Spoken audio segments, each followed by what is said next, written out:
More like the good, the okay, and the ugly. I'll start with the okay ones. The two okay romance novels I read both happened to be the second time I tried reading from, the respective authors. And I'll start with Jodie Slaughter. I like Jodie Slaughter. And I really want to like her books more than I do, I think. And I'll go into why. First of all, let's start with the cover. Hate it. Hate this cover. What is going on? It's very off-putting and the framing is odd to me. She's very large in the foreground and she's smiling, but she looks bored. And also, the subject of this image seems to be the dude in the background. Why? What are you wearing? He's dressed like a 12-year-old in 2003. I hate it. Also, the glance over the shoulder is a little bit awkward. I do like her face and her facial features and her giant afro. Love that. I wish she was the subject of her own book. That would have been nice. But anyway, whatever, who cares? The cover obviously wasn't a deterrent for me. They rarely are.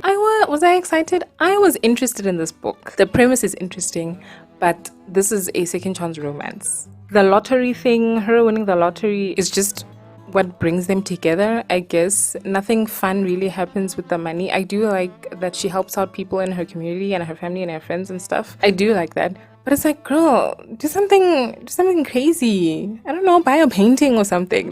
Second chance romances are always bad. The setup and the idea is often better than the execution. Like the bromance book club or whatever. The idea is good, but the execution, my god.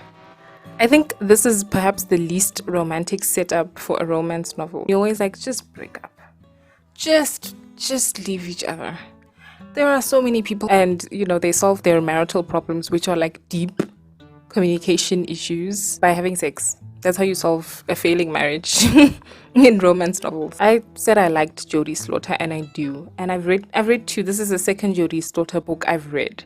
And in both of those books, the things that I like about the books are, one, the types of people that she writes about. In White Whiskey Bargain, Afro-American and Hispanic American US communities with like illegal moonshine businesses. That was fun. That was a fun book. And in this one, it's an African American community as well. I think these are set in the South, I don't know, but these are like working class people and they're always like in community. They're always involved in their community. When I pick up a lot of black romance novels, most of them are obviously like from the US and about US characters. Sometimes the black people in those books can feel like they're an island. And I'm just like, damn, this is so sad. So I like seeing black people and their communities in community, The second thing I liked is the plot and the setup of her books. I like the idea of a story of a woman winning the lottery. That sounds interesting. It didn't land for me, but that's a great idea. That's so cool. That's fun. And in White Whiskey Bargain, like I said, two, Romeo and Juliet-esque families yet with illegal moonshine businesses. That's fun. That's so much fun. And that book was fun. The other thing I like is I like her writing. Her writing reminds me of like classic black romance authors. And I also really like how her male main characters, her dudes in the books, are not just like grumpy dicks. You know what I mean? The guy in this book in Play to Win, he sucks. He sucks for his own reasons, but he's not like your typical grumpy dude. Grumpy romance novel male main character. So that's why I like Jodie Slaughter, and that's why I think I might continue picking up her books, even if I've given both of them 3 stars at this point. One of the main issues I have with her books is just the extremely whiny characters, like the whining, the indecision. It's too much. In White Whiskey Bargain, the female main character was like, oh no, we shouldn't do this, even though they both clearly wanted to, for no reason, for no discernible reason. It was just, no, we shouldn't do this. Never explained why. A lot of hemming and humming over nothing, a lot of indecision. It's like, just be together. Like, you clearly want to, and there's no reason why why you shouldn't. That was so annoying. In this one, my god, the character in Play to Win, the female main character in Play to Win, was so incredibly whiny. I needed her to get it together and make a decision, either stay with him or leave him. Okay, I hated being in the holding pattern throughout the whole book while she cried and whined about it the whole time. It's like, make a goddamn decision. Also, do something fun with the money. You won the lotto, girl. I get it.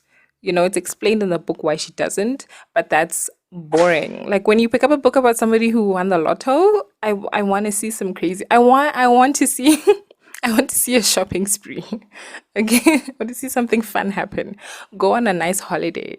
You know what I mean? Something. Just, God, just constant whining about this man. But, oh, I want the lotto and I don't know what to do with this money. Oh my God. Ugh. Oh my God. She was so annoying. And the guy, he also sucked. He would never have come back to town. He would never have reached out to her and his family if she didn't reach out to him for this lotto thing. And also, the romance in both of these novels was weak. In White Whiskey Bargain, that book for me was carried by the plot. Like, there were interesting things happening in there. The romance itself was like, okay, like, it was fine. And here there was no plot to carry me through the book. I had to sit there and, read about these two people pining after each other and reminiscing, second chance romance things where they have like nostalgia about things that you don't care about. It's like, oh God, all of the relationship building has happened in the past already. All of the fun stuff. Now you have to sit there and read about people whining about, oh, I wish things were different. Oh, I wish we could be together. Just, oh God. Anyway, it wasn't that bad. I finished it. It was readable. The writing was good, like I said. And I will pick up more Jodie Slaughter books. The other okay book was Heather Guerre's Guerre? What Was Meant to Be. This is a contemporary arranged marriage of convenience book. I like marriages of convenience. Do I like them in contemporary settings? I don't know. Kind of. I just think that there isn't a way to set that up that isn't silly. So I'm just like, whatever. Like, it's just always going to be silly. This is another okay romance. And this book only exists for, and our characters are only together because of a specific sexual dynamic. A sexual dynamic that seems to be rare, I guess. I don't know. But like, that's it. The relationship building, the romance, the emotional stuff. All of those things that I pick up romance novels for, that stuff was an afterthought. In the other Heather Guerre book that I read, it's the same thing. I don't buy that the couples in these books stay with each other for any other reason other than the fact that they finally found somebody who likes the same sexual dynamic that they like. Like, that's it. When it comes to like the sort of more sex-focused romance novels, this is a little bit more romantic, but like still. The characters were fine. The main character was off-puttingly pathetic at the beginning, but then she kind of got it together as we went along, and thank God, because whoa. And the male main character was there. And now the ugly. So those two books were contemporary romances, and the other two books that I read were not contemporary romances. Both of them were like romantic adventures, I guess. One in a fantasy world, the other one in a science fiction world. And the one set in the fantasy world, Encrypted by Lindsay somebody, was terrible.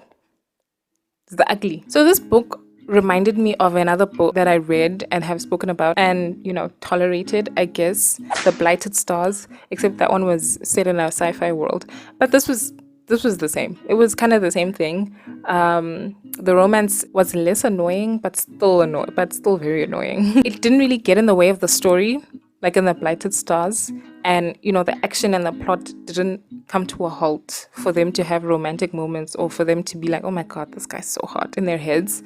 That didn't happen as much. But they had that like male-female romance dynamic, romantic adventure dynamic that I'm so very tired of.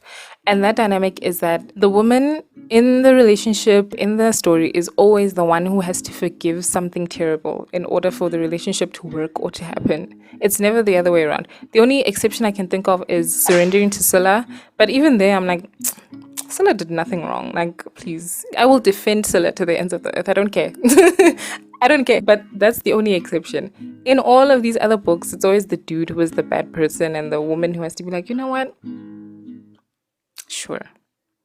I'm okay that you've done these terrible, terrible things to me personally and to other people. I'm fine with it. It's always that. And I'm so tired. But I did like some things in this book. I liked the pirate vibes, especially in the first part of the book. Very piratey. And I like that you just get dropped into the world immediately. Information is given to you in a very unobtrusive way. I like it when a fantasy or a science fiction takes it for granted that you know what's going on in the world and just like kind of drops you in and lets you figure things out as we go. Like, even if you're confused for the first like 10 chapters, eventually you get it. You're like, oh yeah. Okay, I like that. However, it did drag a bit and there were way too many action scenes, especially when the pirate stuff ends and we enter a new phase. I was like, oh yeah, I'm already tired. And the other thing I didn't like was a thing that I hate in like romantic adventures in general is just like stinky people getting all up in each other's space, and like kissing and stuff.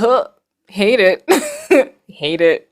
So this book, right, which is like a steampunky, light fantasy, sci-fi, romantic adventure book about a cryptologist who is forced to work with her enemies in order to solve an ancient mystery. This book is made up of 3 parts. The first is like a pirate adventure, the pirate stuff that I mentioned, and that's the most fun that I had personally with this book. Then it turns into Resident Evil Village, like a mixture of Resident Evil Village and that other Resident Evil that they recently remade. I forgot what it's called. This was less enjoyable for me personally. And then there's like the last third of the book, which I don't know what happens because I stopped reading. I stopped reading at the 70% point. I put it down and then had no desire to pick it back up. I realized that I don't care about anything. I don't care about the characters. I don't care about the story. I don't care about what these ancient mysteries are. Like, I just didn't care, so I stopped reading. She blurted. So in comparison to other like romantic adventure books that I've read, I would say that this is better than Fluency, but worse than The Blighted Stars, and that lands it firmly in 2-star territory. But I gave this 1 star because this book is racist. This is a racist book. It's racist in a very Joseph Smith Book of Mormon type of way, You know what I mean? So yeah, no thank you. Also, all 3 of these romantic adventure books are inferior to like the Class series, which is the final book I want to talk about. The good is Dark Class. Dark Class is the 5th installment in the Class 5 series. I've only read 1 other book in the series. This one is better than that one. That one I gave 4 stars. This one is a 5-star book for me. I love this world. This is a sci-fi romantic adventure.